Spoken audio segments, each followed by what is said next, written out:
Good morning, class 6. How are you all? I hope you all are fine. So class, ये आपका हिंदी का period है. अपनी Hindi language की बुक निकालिए. Now open your book. Chapter 2 पे आइए सभी. Page number 5, chapter 2. आज हम नया पाठ शुरू करने जा रहे हैं. पाठ का नाम है वर्ण विचार.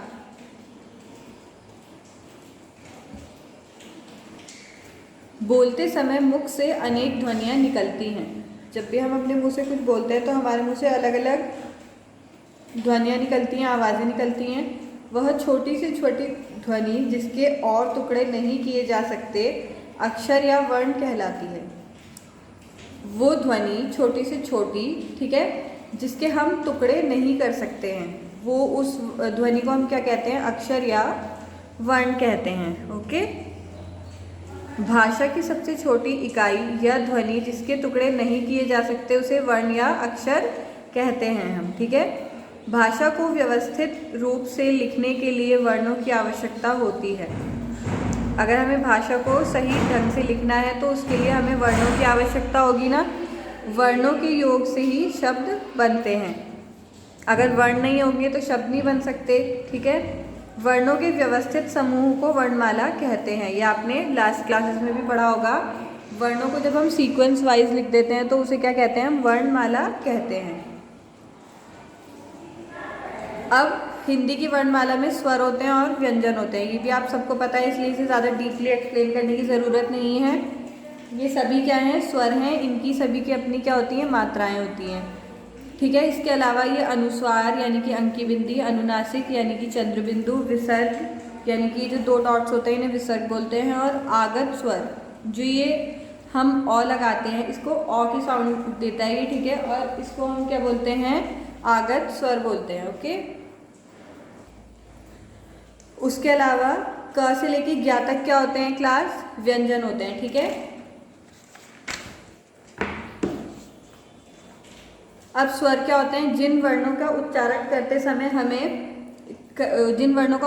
करते समय हवा बिना रुकावट मुख से बाहर निकलती है उन्हें स्वर कहते हैं. या फिर हम ये भी कह सकते हैं कि इनके उच्चारण के लिए हमें दूसरे अन्य वर्णों की सहायता नहीं लेनी पड़ती. लेकिन जो व्यंजन होते हैं उनके उच्चारण के लिए हमें दूसरे वर्णों की सहायता लेनी पड़ती है. ठीक है. सिर्फ इतना ही फर्क है इनमें. बाकी स्वर के 3 प्रकार होते हैं. ह्रस्व स्वर. ह्रस्व स्वर क्या होता है? इन स्वरों के उच्चारण में समय कम लगता है. ठीक है. जैसे अ, इ, उ और री. उसके बाद दीर्घ स्वर. इन स्वरों के उच्चारण में ह्रस्व स्वरों से दुगना समय लगता है. जितना समय इनको बोलने में लगता है उसका डबल टाइम हमें इन्हें पढ़ने में लगता है. जैसे आ, ई, उ, ए और ए. ठीक है. ओ और औ. और जो प्लुत स्वर होते हैं इन स्वरों के उच्चारण में ह्रस्व स्वर से 3 गुना का समय लगता है. जैसे कि इसका चिन्ह ये और ये होता है. ठीक है. ये प्लुत स्वर के उदाहरण है. इनको पढ़ने में हमें 3 गुना समय लगेगा. ये सब स्वरों की मात्राएं हैं. ये सब आपने देखी हैं.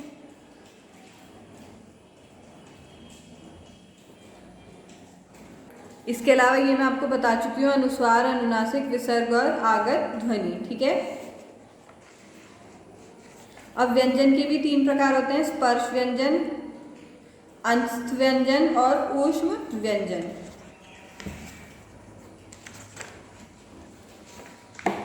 स्पर्श व्यंजन क्या होता है? स्पर्श का अर्थ है छूना. वे व्यंजन जिनका उच्चारण करते समय जीभ मुख के किसी स्थान को स्पर्श करती है वो स्पर्श व्यंजन कहलाते हैं. ऐसे व्यंजन जिनको बोलते समय हमारी जो जीभ होती है वो मुंह पे कहीं पे भी टच होती है. ठीक है. तो वो व्यंजन स्पर्श व्यंजन होते हैं. इन्हें 5 वर्गों में बांटा गया है. ठीक है.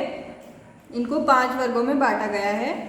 ये का वर्ग का होता है अड़ा. जैसे हम अड़ा बोल रहे हैं तो हमारी जीभ टच कर रही है ना मुंह में. हम आ बोल रहे हैं तो भी हमारे जीभ टच कर रही है. अणा बोल रहे हैं तो भी टच कर रही है. ना बोल रहे हैं तो भी टच कर रही है. और माँ बोल रहे हैं तो भी टच कर रही है. ठीक है. अगर हम आ ई ऊ बोलेंगे तो हमारी जीभ कहीं भी टच नहीं कर रही है, ठीक है, क्योंकि वो स्वर होते हैं।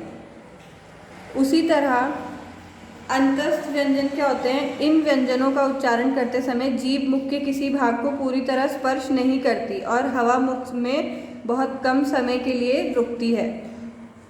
जो हमारे जब हम बोलते हैं इन व्यंजनों को, तो जो हमारे जो जीभ है वो पूरी तरह से टच नहीं होती है, ठीक है। जैसे कि य, र, ल, व, मतलब हल्की सी टच होती है और फिर हट जाती है, ठीक है। फिर ऊष्म व्यंजन होते हैं। इन व्यंजनों के उच्चारण के समय हवा मुख से टकराकर गर्मी पैदा करती है।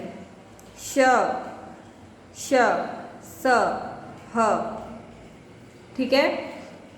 अब कुछ संयुक्त व्यंजन होते हैं। एक से अधिक व्यंजनों से मेल से जो नया व्यंजन बनता है उसे क्या कहते हैं? हम संयुक्त व्यंजन कहते हैं। जब एक या उससे ज़्यादा व्यंजन मिलके व्यंजन बनते हैं तो वो व्यंजन क्या कहलाते हैं? संयुक्त व्यंजन। 4 होते हैं संयुक्त व्यंजन: अक्ष, त्र, ज्ञ और श्र। ये सब मैं आपको क्लास 5 तक अच्छे से एक्सप्लेन कर चुकी हूँ, इसलिए मैं आज आपको ज़्यादा डीपली एक्सप्लेन नहीं कर रही हूँ, ओके। और द्वित्व व्यंजन क्या होते हैं? जब कोई व्यंजन 2 बार एक साथ प्रयोग किया जाता है, जैसे कि आधा ता और पूरा ता। 2 टा है यहाँ पे, आधा का पूरा का, 2 का है, आधा ना पूरा ना, आधा चा पूरा चा। आपको बस इनके नाम याद रखने हैं, ओके। बाकी आपसे कभी भी एक्सप्लेनेशन नहीं पूछा जाता है एग्जाम में।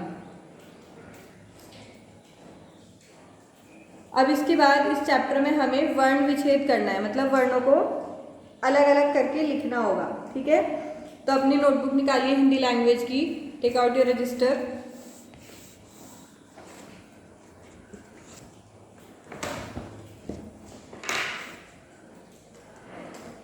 हेडिंग डालिए आज की। सबसे पहले लिखिए कक्षा कार्य। आज की दिनांक डालिए 27 जुलाई 2021।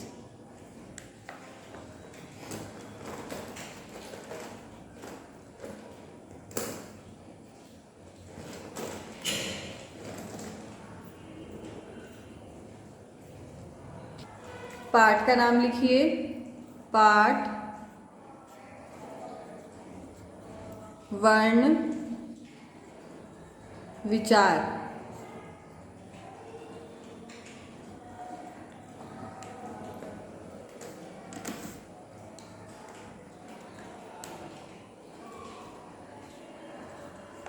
प्रश्न लिखिए, निम्न शब्दों का वर्ण विच्छेद कीजिए।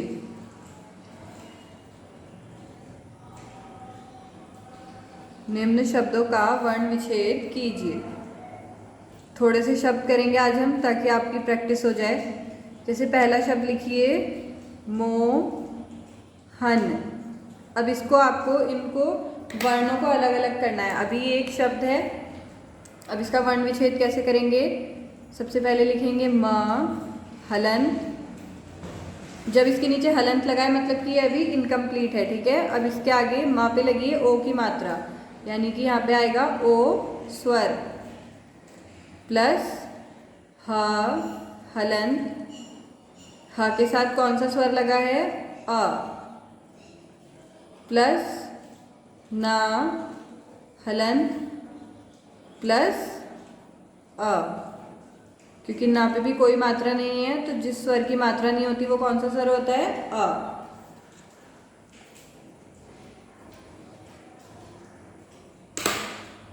एक लाइन छोड़ के दूसरा शब्द लिखिए,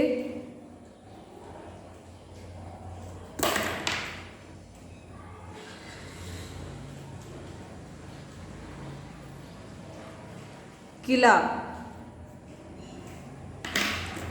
अब किला के लिए भी हमें क्या करना पड़ेगा? का हलंत प्लस का पे किसकी मात्रा लगी है? छोटी ई की, यानी कि यहाँ लिखेंगे हम छोटी ई। फिर ला हलंत अब ला के आगे आ का डंडा है यानी कि बड़ा आ।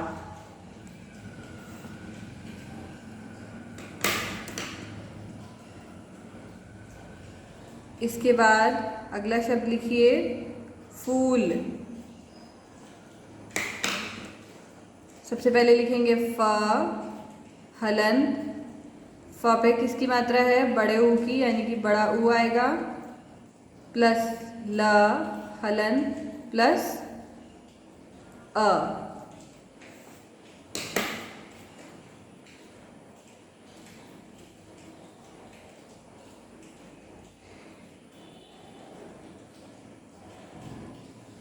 अब देखिए जैसे कि कोई शब्द है ग्रह।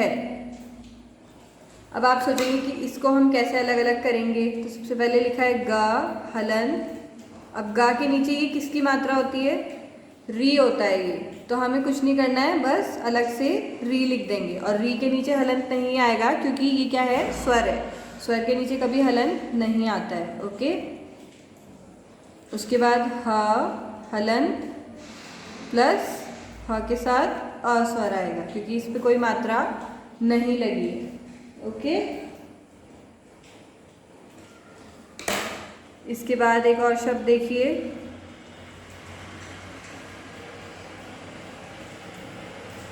मंदिर। अब मंदिर का कैसे करेंगे? म हलंत प्लस अ, क्योंकि म पे अलग से कोई मात्रा नहीं है, ठीक है। लेकिन इसके ऊपर अंकी बिंदी है तो इसलिए अंकी बिंदी को किसकी साउंड दे रही है? अंकी बिंदी न की, इसलिए ये क्या बन गया? मन, ठीक है। प्लस द हलंत प्लस द पे है छोटी ई की मात्रा इसलिए छोटी ई प्लस र हलंत प्लस अ।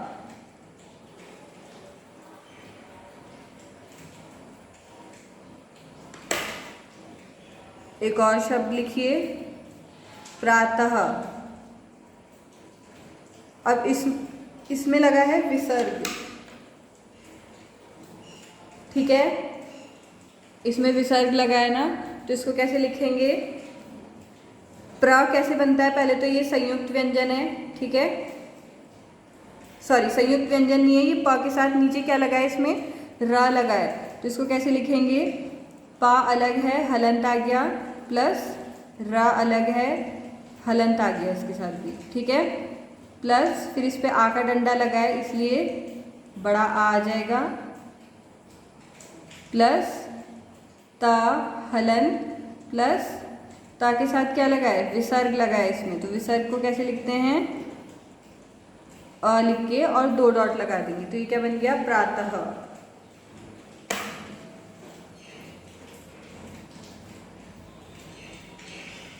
ओके एवरीवन, तो आपको आज सिर्फ यही काम कंप्लीट करना है और अपने काम को आपको 2 बजे से पहले व्हाट्सएप के माध्यम से मुझे भेजना है। ओके एवरीवन, ताकि आपकी प्रेजेंट लग जाए, otherwise you will be marked absent. So that's all for today's class. Bye bye, take care.